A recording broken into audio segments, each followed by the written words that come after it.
Hola, estudiantes de la Universidad de Nueva Jersey, New Jersey City University. Soy tu profesor Montoya, Conocimiento y Pasión. Estamos en la semana 14 y en esta microclase o video para acompañar tu semana 14 vamos a darte algunos elementos de análisis para el cuento Continuidad de los Parques del gran escritor argentino Julio Cortázar. Recordándote también que otra asignación interesante en esta semana es el análisis del cortometraje Un juego absurdo. Así que tenemos dos historias, Continuidad de los Parques y el cortometraje Un juego absurdo. A ver cómo estas dos historias se entrecruzan. Te voy a dar algunas pautas de análisis y te voy a pedir primero que por favor abras tu libro en la página 266 y vamos a leer juntos el cuento Continuidad de los Parques, algo así como un audiotexto para mejorar tu comprensión y para que captes un poco más el ritmo del texto. Así que te voy a pedir en este momento que abras el cuento en la página 266 de tu libro. Quiero también aclarar que parte de estos detalles de análisis se los debo a dos amigos, al profesor Guillermo Martínez y también a el profesor Molina de la Universidad CES en Colombia y el doctor Martínez de la Universidad de Rutgers en Nueva Jersey. Así que gracias para el doctor Martínez y el profesor Jorge Molina. Muy bien, entonces, primero vamos a hablar del título. El título es Continuidad de los Parques y como lectores vamos a empezar a pensar desde el título. Continuidad. ¿Continuidad de qué? ¿Por qué se usa la preposición de? ¿Qué significa parque en este contexto del cuento de Julio Cortázar? Parque en el cuento no es un parque con una fuente de agua alrededor, un parque con juegos como lo tenemos aquí, tal vez en el estado de Nueva Jersey. Parque en el sentido del texto o del cuento es un lugar rodeado de árboles. Entonces tenemos el título, tenemos el texto.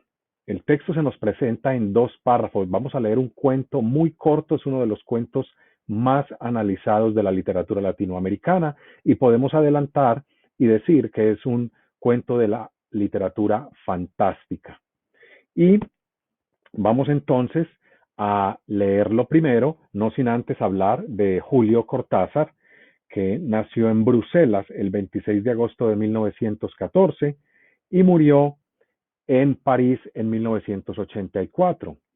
Julio Cortázar, aunque nació en Bruselas, llegó a la Argentina a los 4 años y allí trabajó como maestro y se destacó como escritor. Es un escritor conocido y este cuento Continuidad de los Parques fue escrito en 1962 y publicado por primera vez en el libro o colección de relatos Final del Juego en 1964. Eh, Así que tenemos entonces el título, el texto y el escritor, Julio Cortázar. Y nada mejor que empezar a leer este cuento, nos va a tomar unos 3 minutos. Yo lo voy a leer y tú vas a seguir la lectura y después vamos a hablar de algunos elementos de análisis. Muy bien. Continuidad de los parques. Julio Cortázar. Había empezado a leer la novela unos días antes. La abandonó por negocios urgentes. Volvió a abrirla cuando regresaba en tren a la finca. Se dejaba interesar lentamente por la trama, por el dibujo de los personajes. Esa tarde, después de escribir una carta a su apoderado y discutir con el mayordomo una cuestión de aparcerías, volvió al libro en la tranquilidad del estudio que miraba hacia el Parque de los Robles. Arrellanado en su sillón favorito, de espaldas a la puerta que le hubiera molestado como una irritante posibilidad de intrusiones, dejó que su mano izquierda acariciara una y otra vez el terciopelo verde y se puso a leer los últimos capítulos. Su memoria retenía sin esfuerzo los nombres y las imágenes de los protagonistas. La ilusión novelesca lo ganó casi enseguida. Gozaba del placer casi perverso de irse desgajando línea a línea de lo que lo rodeaba. y sentir a la vez que su cabeza descansaba cómodamente en el terciopelo del alto respaldo, que los cigarrillos seguían al alcance de la mano, que más allá de los ventanales danzaba el aire del atardecer bajo los robles.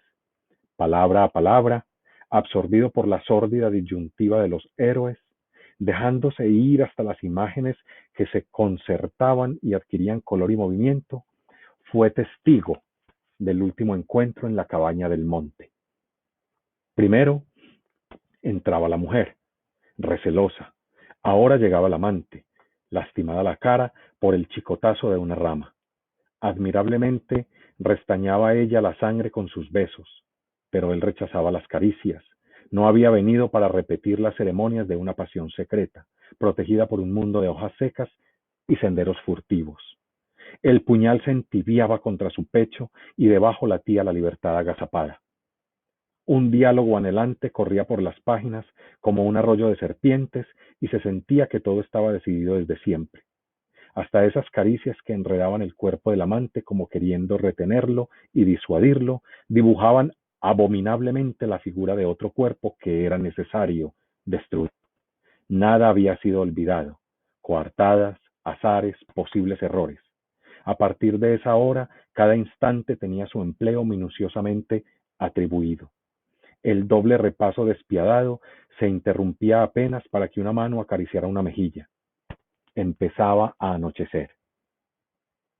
Sin mirarse ya, atados rígidamente a la tarea que los esperaba, se separaron en la puerta de la cabaña. Ella debía seguir por la senda que iba al norte. Desde la senda opuesta, él se volvió un instante para verla correr con el pelo suelto. Corrió a su vez, parapetándose en los árboles y los setos hasta distinguir en la bruma malva del crepúsculo la alameda que llevaba a la casa. Los perros no debían ladrar, y no ladraron. El mayordomo no estaría a esa hora, y no estaba. Subió los 3 peldaños del porche y entró. Desde la sangre galopando en sus oídos le llegaban las palabras de la mujer. Primero una sala azul, después una galería, una escalera alfombrada. En lo alto 2 puertas. Nadie en la primera habitación, nadie en la segunda. La puerta del salón y entonces el puñal en la mano, la luz de los ventanales, el alto respaldo de un sillón de terciopelo verde, la cabeza del hombre en el sillón, leyendo una novela. Este es pues el cuento de Julio Cortázar y tenemos entonces algunos elementos de análisis que se hace necesario entonces hablar un poco. Ya dijimos entonces el título del cuento. Este texto entonces aparece en 1964. Recordemos que para Cortázar la literatura es un juego en el que el lector debe ser partícipe, si no, no tiene sentido, ni el juego ni la literatura. Entonces, en este cuento, Julio Cortázar nos invita a ir tras los indicios de un crimen en la historia. Tenemos entonces una narración dentro de la historia. La historia del cuento se puede dividir en 3 momentos. Un primer momento del texto se produce cuando el hombre llega a la casa y discute con el mayordomo, hasta la línea 16. Se nos presenta directamente el mundo del lector. El segundo momento corresponde a la lectura del relato. Nos enteramos de los personajes más o menos hasta la línea 32. Entraríamos después en un universo ficticio. Y el último momento remite al desenlace. Allí se funden entonces los 2 espacios o universos, el universo real del hombre que lee una novela y el ficticio, la novela misma. Y su fusión creó otra realidad totalmente distinta, un universo inverosímil. Es como si el hombre del relato hubiera saltado a la realidad, a cometer un asesinato. La primera parte hace la referencia a la continuidad, por eso el texto o el cuento se titula Continuidad de los parques, al tiempo y al espacio. Los elementos temporales en todo el texto cobran gran importancia, tanto al principio como al final. En la segunda parte cambia un poco el ritmo de la historia y cambia el punto de vista del narrador. Ahora este se mete en la cabeza del lector de la novela y desde ahí cuenta lo que se está leyendo. La narración se vuelve un poco cinematográfica, si se quiere, porque predominan las imágenes. La mujer, el amante, todo se hace rápido, vertiginoso, el puñal caliente contra su pecho y todo estrictamente planeado. Comienza luego la tercera parte del texto. Es en realidad el segundo párrafo. El primero se ocupaba de la ficción del cuento y de la novela. Son dos ficciones, pero ahora se presenta la mezcla y lo imposible sucede, el asesinato del hombre en el sillón. Entonces, podemos ver entonces una visión cinematográfica del crimen entre el sillón y el lector. Se trata de un zoom progresivo que no nos deja ver exactamente el final, pero que nos lo devela muy rápidamente en las últimas líneas. Los amantes matan al hombre del sillón. Entonces tenemos una serie de imágenes continuas que coexisten una con la otra. Podemos hablar entonces de un ritmo del relato. Cortázar hablaba de que el cuento es una carrera contra el reloj y este cuento es precisamente eso, vertiginoso. Tenemos frases cortas, breves, la tensión sube progresiva y todo esto nos lleva al final del cuento, un final sorpresivo. Pero también en este relato son dos historias que se entrecruzan. Dice el profesor Molina que la historia de papel, la novela, se salta a la realidad de la finca. Una historia se une a la otra a través de un artificio y el artificio es la literatura misma. De ahí el título, Continuidad de los parques. El parque de robles de la finca se interna en el bosque descrito en el libro y viceversa. Es decir, entre una arboleda emerge un hombre blandiendo un puñal y se incrusta en el parque de los robles de la finca. Tenemos muchas interpretaciones posibles. Eso es lo interesante y lo apasionante de la literatura. Pero también entonces podemos reflexionar qué tipo de lectores somos. En este cuento no podemos ser unos lectores desprevenidos. Julio Cortázar nos invita a reflexionar. ¿Somos lectores comprometidos? ¿Pudimos ver realmente o prever lo que sucedería en este cuento? ¿Cuál es el papel de la inferencia y de los indicios en la lectura? ¿Qué significa leer para nosotros? Así que te voy a invitar a que leas el cuento una vez más y también a que en la, en tu Blackboard tienes también una ilustración gráfica de la novela y además el cortometraje Un juego absurdo, donde también se habla del deseo. Entonces tenemos el deseo realizado de dos amantes en el cuento de Julio Cortázar que cometen un asesinato, tal vez para eliminar un obstáculo, el hombre del sillón, o por celos, o por tal vez un interés monetario.